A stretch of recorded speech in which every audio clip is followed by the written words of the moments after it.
My name's John Smith. I'm the boss of the Smith family, one of the top mafia organizations in New York. When I was younger, I made quite a name for myself, but now at 65, even I think I've mellowed out. I lost my wife early on, and now I'm a lone wolf. Sometimes I feel lonely, but I'm living a pretty enjoyable life in my own way. Well, even a guy like me had a childhood, and today's my high school reunion. Quite a few of my classmates have passed away, so it's expected to be a lonely reunion. That's where everyone's supposed to bring a partner. Of course, I'm attending alone, but most people have partners. This makes it a lively affair in its own right. Everyone took their seats at the tables, picking at the food laid out in front of them and pouring each other the beer placed on the table. That's when I noticed someone staring intently at me. When I looked in the direction of the gaze, there was a woman who looked pretty for her age. Is she a classmate? No, there's no way there was such a beautiful woman. As I was thinking that, she smiled at me and nodded in greeting. I nodded back in response, but I still couldn't remember who she was. After a while, she came over with a man who looked familiar. It was Bob Miller. Miller was a guy who, for some reason, always tried to act cool ever since we were kids. Of course, he belonged to a delinquent group and was part of a biker gang. But no matter how many years he was in the group, he never became an executive or leader. I was surprised that Miller of all people had brought such a beautiful woman. "Hey, Smith." Miller greeted me in a friendly manner. "Hey Miller, long time no see. What's this? You don't have a partner?" "Jay, my wife passed away a long time ago." "I see, that's gotta be lonely." "Yeah, it's definitely lonely, but what are you gonna do? You know, I was able to marry such a beautiful woman. Even at this age, you won't find a woman this pretty anywhere else in this venue." "Yeah, she's definitely a beauty. She's my pride and joy." Miller said that happily with a grin. Then, his wife poked him in the side. "Oh right, my wife's telling me to introduce you." "Oh, you want to introduce me to her? Come to think of it, our eyes met earlier too, right?" "Yes, I heard your name is Smith, and I thought perhaps you might be the boss of the Smith family." "Ah, well, that's right. I knew it. I'm the daughter of Boss Carter of the Carter family. We're always in your debt." "Ah, you're Boss Carter's daughter. We're the ones who are always in your debt." The truth is, the Carter family isn't that big of an organization. But Mr. Carter and I see eye to eye on things, and it seems my son, who's now the boss, and Mr. Carter get along well too. My father often talks about you, Mr. Smith. He says you are an admirable man who's strong and has both common sense and manners. He's exaggerating. As Karen was complimenting me, I felt a bit embarrassed thinking, oh boy, this is awkward, when I noticed Miller looking displeased next to her. "What's this? You became the boss of the Smith family. But in the end, that means you're retired, right?" "Well, I guess so. If you're retired, that means you've quit being a gangster too." "Yeah, even I can keep being a gangster at 65. "What about you, Miller? You still active?" "Of course I am. There's no retirement age for gangsters." "Well, you got that right. So are you gonna succeed Mr. Carter then?" "Well, obviously. No, that won't be happening," Karen interjected firmly. Normally, you'd think the son-in-law would succeed as boss, but she flatly denied it. "Hey, my apologies. The Carter family has a capable underboss, so he will do an excellent job of succeeding the family." "Ah, I see. Please excuse me for a moment. Darling, I'm going to go freshen up." "Oh, sure." Perhaps thinking she said something inappropriate, she went off to the restroom. With her gone, it was just me and Miller, but we had nothing to talk about. After all, I hardly had any involvement with Miller, so we had no shared topics or fond memories to reminisce about. I focused the conversation on Karen. "She's a really beautiful wife, isn't she? She seems lively. Are you two gonna take trips together from now on?" "Nah, I'm still active. I ain't got time for trips." "Must be nice for you though, taking it easy." "Well, I wouldn't say I'm really taking it easy, but I do have a lot of free time." "Quite the life you got there." He had that displeased look again. "Hey, you ain't thinking of making a pass at Karen, are ya?" He suddenly said something outrageous. I looked at Miller's face, but it didn't seem like he was joking. "What are you talking about?" "I'm being serious. Earlier you were making eyes at each other, weren't ya?" "We weren't making eyes. We just happened to make eye contact. She's a beauty, so I get wanting to look at her, but she's my wife, you know. I know that well enough. For someone who knows, you two were sure having a merry old chat earlier, weren't ya? It was small talk, man. She's the boss's daughter. She was just greeting me properly. I wonder about that. Maybe you were talking to my wife with ulterior motives. Were you thinking that this whole time? Ain't you tired of harping on that? I ain't tired. Listen, she's way out of your league, got it? I'm telling ya, I ain't thinking of stealing her away. A bottom feeder like you ain't got a chance with a woman who could be my wife, got it? Hey, were you not listening to what I said earlier? I told you I'm the boss of the Smith family. What part of that makes me a bottom feeder? Shut up. I've hated your guts ever since we were kids. And yet you're the boss. Give me a break. Like I could accept that. I'm still active, but you're just taking it easy. How's that fair? Heck if I know. I worked hard to get here too, you know. What part of you worked hard? You were the son of the Smith family's previous boss, weren't ya? That's why you inevitably became boss. No matter how much I work, no matter how hard I try, I can't become an executive. Huh, you're still not an executive at your age. Does that mean you're still a bottom feeder? Shut up. I don't want to hear that from a bottom feeder like you. I keep telling ya, I ain't a bottom feeder. Quit making me laugh. Just cause you're a grunt doesn't mean you gotta call me one too. I don't want to be an executive or nothing. You were acting all bitter about it just now, weren't ya? You're not making any sense. You okay? Shut up. My wife's the boss's daughter. She's leagues above a lowly minion like you. Man, the more you talk, the more your bitterness shows. It's sad. No matter how much you struggle, you ain't gonna become an executive at your age. Why don't you just give up and take on the role of mentoring the young guys? Wouldn't that be easier? Shut up. You got no right to say that to me. I see, I said that for your sake, but you can't even listen to that. You're really a pitiful guy. Karen still chooses to be with you despite all that. She's a keeper. Yeah, she's my pride and joy. No matter what, a guy like you could never get a woman like her. You're jealous, aren't you? Yeah, I'm jealous all right. That's exactly why I feel bad for her being with you. A woman like her could have married a much better man. Guess she didn't have a good eye. Mr. Card is probably real frustrated too. What's he got to be frustrated about? He's happy cause it's me she's with. She'd be wasted on any other guy. Haha. That's some confidence you got there. Where's it even coming from? Look, I ain't trying to be an executive or nothing. I'm gonna stay active my whole life. That's the way I live that she fell for. It's obvious he's jealous of me, and yet he's got one heck of an ego. Is that so? What you're saying makes no sense, but if that's how you want to live, ain't that fine? I don't give a hoot how other people choose to live. Course you don't. After all, you're all alone at your age.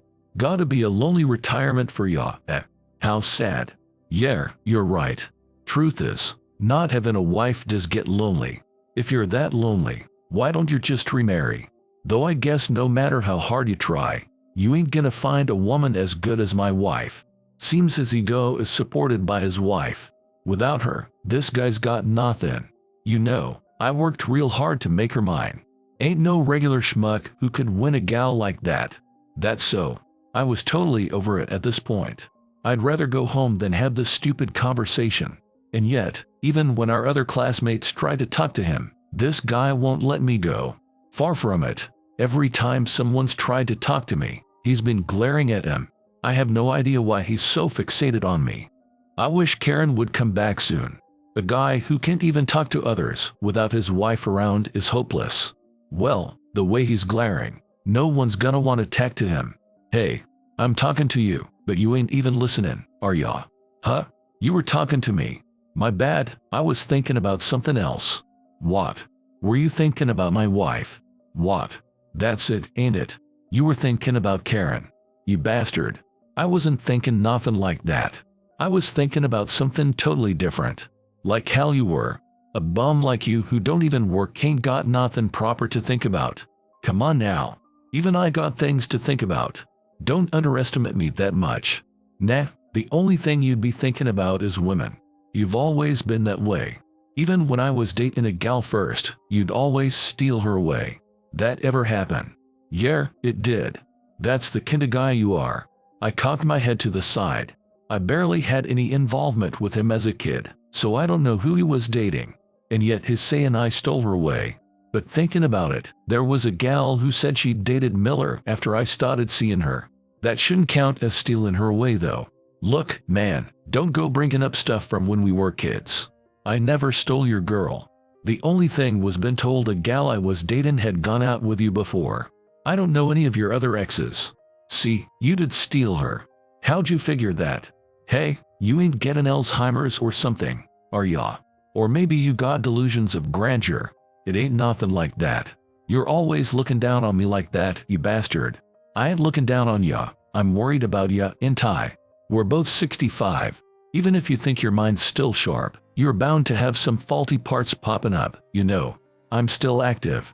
Ain't got no faulty parts. If you say so. This is going nowhere. Just go back to your table already. What do you say? You're planning to steal my wife while I'm back at the table, ain't ya? Like hell I would. Give the crazy talk a rest, would ya? Who are you calling crazy? You son of a bitch. I ain't gonna forgive you. Saying that, Miller swung his fist at my face. It was so sudden, I couldn't dodge it and took the punch straight on, falling over. Then Miller straddled me and started punching my face even more. I was shocked. I never imagined I'd get straddled and beaten at this age. Our classmates around us were screaming in surprise too. This was ruining our long-awaited reunion. Stop it, Miller. Shut up. You're the one guy I can forgive. As he punched me again, Karen came back and shrieked. What are you doing? Stop. Yelling at him to stop.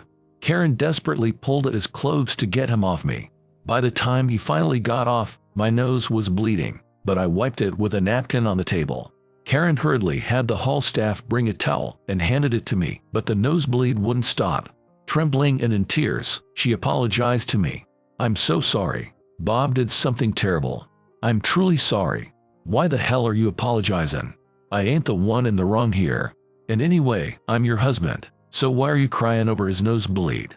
I'm sorry. Are you all right? Yeah, I'm fine. Just startled me to get punched for the first time in a while. You apologize too. I ain't got nothing to apologize for. Why are you apologizing to him so much? It's weird. What are you saying, you idiot? He's Mr. Smith. Do you even realize what you've done? Like I give a damn. Boss or not, he's still my classmate. Ain't nothing to be scared of. Think about your position. I'm so sorry. Does anything else hurt? He really did a number on you. Should I call an ambulance? Ma'am, you're overreacting. I'm really fine. But enough already, Karen. He said he's fine, so just leave him be. How could I possibly leave him be? What can the girl worry in about a guy like that do? I'm your husband, ain't I? If I say leave him, then leave him.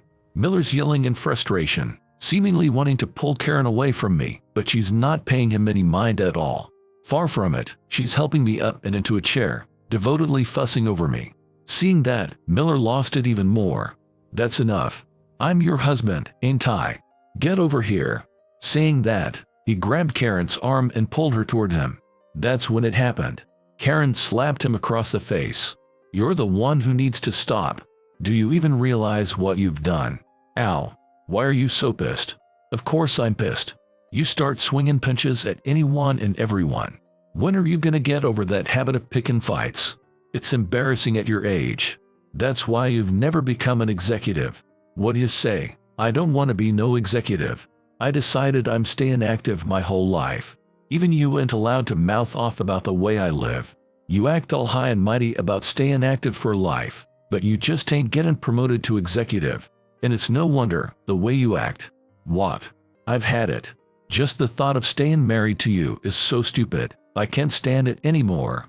I want a divorce. Huh? How'd this turn into you wanting a divorce? I told you. It's 'cause you're too much of an idiot. Starting a brawl at a class reunion is unheard of. Don't you realize you're causing trouble for everyone else? That's like I give a damn about that. That's why I'm saying I want a divorce. Marrying you was a mistake. What do you say, you bitch? Miller snapped, raising his hand to hit Karen. She shrank back, seemingly unable to run away, and squeezed her eyes shut.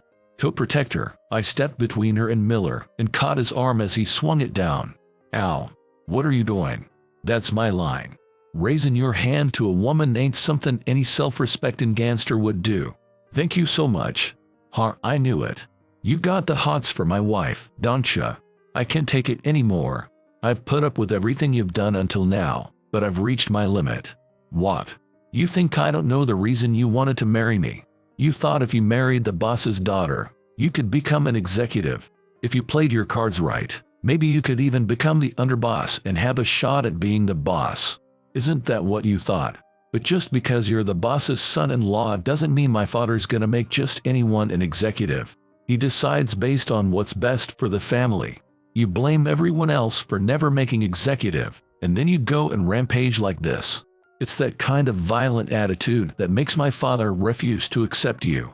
It's not like I hadn't been seriously considering divorce before. I know you've got other women, but I kept quiet cause having mistresses comes with the territory for gangsters. And you do this kinda stupid thing without any idea of what I've been going through. Shut up. What part of it is stupid? Hitting Mr. Smith is nothing short of stupid. If Mr. Smith gets angry, our family could easily be crushed, you know. Do you not even get that? Just cause you were classmates doesn't make it okay. It's proof you're not thinking about the family. Shut up, shut up. Quit your squawking. You're the one who's squawking. So what if he's Mr. Smith? It might be a big deal to you cause he's a Smith, but to me, he's just a classmate. You still don't get it at 65. That ain't how the world works. Don't you talk back to me. I said this is fine by me. She glared at Miller with anger in her eyes. Miller's eyes were full of anger too, but he seemed cowed by Karen's fury. But left alone, there was no guarantee Miller wouldn't go on a rampage. If that happened, our classmates who'd gathered for this reunion would have an awful time. I took out my smartphone, called the executives waiting outside the venue, and ordered them to come in immediately. The venue door opened and two men walked in. Boss, what seems to be the problem? Ma'am, you said you're getting divorced, but do you really mean to go through with it? If so, I ain't gonna hold back, you know. Yes, I'm serious. I'm sick and tired of this man. That's so. Got it. Hey, take this guy to the Carter family office. Yes, sir. The two men I ordered grabbed Miller from both sides and dragged him out of the venue. Of course, he didn't go quietly and was yelling his head off. Damn it. What are you doing? Let me go. Let me go. Who'd you think I am?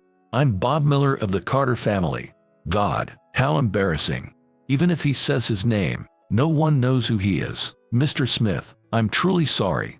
My husband did something outrageous. Nah, it's fine. But I'm sorry to make such a brazen request, but please, spare our family from being crushed. Oh, I won't do that, so don't worry. If you're worried, wanna come with? No point staying here anyway since you're not a classmate. You probably don't have much to talk about with anyone. And after this incident, everyone's probably sore just looking at you. Yes, I'll take you up on that.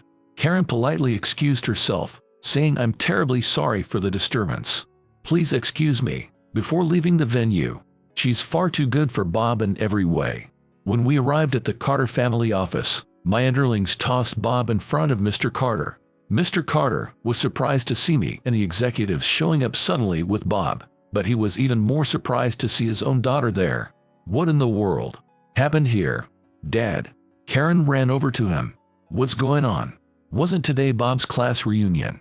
Yes, but we ran into Mr. Smith there. So he was Bob's classmate then? Yes, but Bob punched him. He punched him. What in the world? I'm not sure. It happened while I was in the restroom. I'm sorry. Bob, why'd you go punching him? 'Cause this bastard was macking eyes at Karen. Macking eyes? He was. That's right. That's crazy. Smith, is that true? There's no way that could have happened. Maybe when I was young, but at this age, I ain't energetic enough to be macking passes at another man's wife. How would I know that? If it were me, with such a fine woman, I wouldn't be able to just watch quietly. Nah, no matter what, I can't see him doing that. It ain't about age or nothing like that. He just wouldn't do it. How would you know that? This guy's always been stealing my women. Huh? Seems he's misunderstanding or remembering wrong. Turns out a gal I dated as a kid used to be his ex. Ah, I see. That does happen. And no matter how much I explain, he don't get it. Jeez, what a pain. And then on top of that, he accused me of machinize and punched me. I can't believe this. Bob, how could you do that knowing this man is Smith? Smith or not, it don't matter to me. We've been buds since we were kids, you know. You're buds. That's right. What's with that smug look on his face? Mr. Smith, is that the kind of relationship you two have? Nah, not at all, haha. We barely interacted as kids. I got no idea how he can claim we had that kind of relationship. You hear that, Bob? Sounds like you're the only one who thinks that. That's not true. In any case, punching him ain't something I can forgive. It ain't a big deal. Dad, I've decided to get a divorce. What? Is that so? Yes, I'm thoroughly fed up, so I've decided to divorce him. Well then, boss, I got no intention of getting divorced. Why do we gotta split up? We've been together all the way to this age. We're about to enter our golden years. I absolutely don't want to split up with Karen. But you see, Bob, Karen's saying she wants to split. I always thought you two were a mismatch, haha. What's that supposed to mean? What do you think it means? I objected when she said she was gonna marry you, but she insisted, so I allowed the marriage. But even though you're the son-in-law, you ain't executive material. No matter how much I want to do something for ya, there's nothing I can do. Karen's much more like an executive than you. No way. That's why I kept wondering when you two would split. But I guess she finally resolved to divorce you in your 60s. Feels a bit too late, but still way better than not splitting at all. Now I can die in peace. No, I ain't splitting. I ain't never letting go of Karen. I don't want to be with a man who raises his hand to a woman. A real man should endure no matter what's said to him, right? And you're the son-in-law, but you don't know your place and you start swinging punches without even looking at who it is. I can feel safe with you. What? That's what happened. Yes, when I was tending to his nosebleed, he said there was no need for that and pulled my arm. When I couldn't take it anymore and declared I wanted a divorce, he nearly hit me. That's when he saved me. Is that so? Thank you. No, I ain't a fan of men who raise their hand to women, you know. Women ought to be cherished. I see, if he's doing that kind of thing, the divorce is decided. Saying that, the boss took out divorce papers from his desk drawer. Here, sign this. Huh, why do you have this? 'Cause it's my wish for you and Karen to split. I've been waiting for the day to come. That's why I had him ready. I figured if I had him, it'd become reality. And sure enough, it did. No way. Come on, sign it. No matter how attached you are, it ain't gonna change nothing. Damn it. Bob signed reluctantly and threw the pen. Seeing that, the boss happily handed the paper to Karen. Karen then took the pen and wrote her name. Now we're strangers, haha. I finally feel refreshed. You've got mistresses anyway, so you won't have any trouble, right? Humph. Now then, with the divorce settled, I guess it's our turn. I said that and sat in a chair. You're right. He can't just get away with doing this. But crushing the family is... I'm not thinking of that. Don't worry. Thank you. Karen asked me not to. But Bob hasn't said a word. No apology. No concern for the family. He's a self-centered bastard through and through. Yes, you're absolutely right. There's no way a guy like this could ever be an executive. I'd say the same. Shut up. I'm gonna do what I want to do. That's so. Then I'm gonna do what I want to do too. Huh? You punched Smith in the face. You know it ain't gonna be cheap, right? Huh? A face like that don't matter. So what if you call yourself the boss? You're just some retired geezer. Who cares if I punched some retired old man's face? Why you? Well, I guess you wouldn't get how serious it is. Then I'll make you understand. Even at your age, there's still things you to know. Finding out things you don't know is interesting, ain't it? Ha! Quit screwing around. By the way, how'd you plan to take responsibility? How? With your life? Or with money? Huh? Life or money makes no difference to me. I'm fine with either. Haha. I refuse both. Why should I risk my life just for punching your face? I don't want to pay money either. I dirtied my fist punching your face. If anything, you ought to pay me for the trouble. That's so. You got no common sense at all. Hey, rough him up a bit. Yes, sir. When I said that to my executives, they clenched their fists and punched Bob in the face. Getting punched by the two men one after another, Bob's face quickly turned bright red and he started begging for his life. I'm sorry. Stop. I'm an old man. If young guys like you beat me, my bones will break. If my bones break, they won't heal easy. Please, make him stop. If you want him to stop, can you be clear on how you'll take responsibility? Your life or your money? I'm not a patient man, you know. I got it. I'll tell you, so stop. All right, stop. Now then, let's hear how you're gonna take responsibility. Money. I'll pay money. That's so. How much should I pay? 1 grand. 2 grand. Bob, you're a real interesting fella, you know that. You think you can get away with punching Mr. Smith here for that kinda chump change? You're off by a few digits, man. Huh, digits? Yeah, digits. 1 or 2 grand is something for a low level like you. I represent a group. Something that cheap will make us look bad. 10 grand. Still not enough. 20 grand. We're talking millions. Millions. Yeah, 1 million. No way. What do you mean? You punched the boss's face. Course you gotta pay that much, you know. But that kinda money is. Karen, help me. You can ask the boss, can't you? Did you forget? We're divorced. I'm done cleaning up your messes. No way. So what are you gonna do? You gonna pay or not? I wanna pay, but I ain't got the money. Then borrow it. That's what loan sharks for Yakuza are for, you know. Want me to contact them? They'll be here in a jiffy if I call, you know. Please do. Alrighty, I'll contact him. Karen said that with a laugh and immediately called Thompson at Blue Dragon Finance. A while after the call ended, a black car pulled up in front of the family office and a short, stout man in his 60s got out. Sorry to keep you waiting. Hey there, Mr. Thompson. If it isn't Mr. Smith and Mr. Carter. Long time no see. Well, even the young missus here. What an unusual group. Sure is unusual. By the way, could you lend Bob here 1 million and give that money to Mr. Smith? Yes, of course. Now, while I process the transfer, please sign the loan agreement and life insurance application. Mr. Thompson, where am I being taken? For 1 million, a crab fishing boat would be good, but you are getting up there in years, Bob. This guy likes beating people, apparently. Even beat me up, you know. Is that so? Then I've got the perfect place. A survival game field. A real survival game. That'd be perfect for this guy. He can rampage as much as he likes. Indeed. Everyone around will be enemies and there's no escape. Do your best to fight. If you can survive for 10 years, you can pay off the principal for now. How many years do I gotta work my butt off to pay the interest too? Well now, I wonder how many years. Alright, looks like you've finished signing, so shall we be off?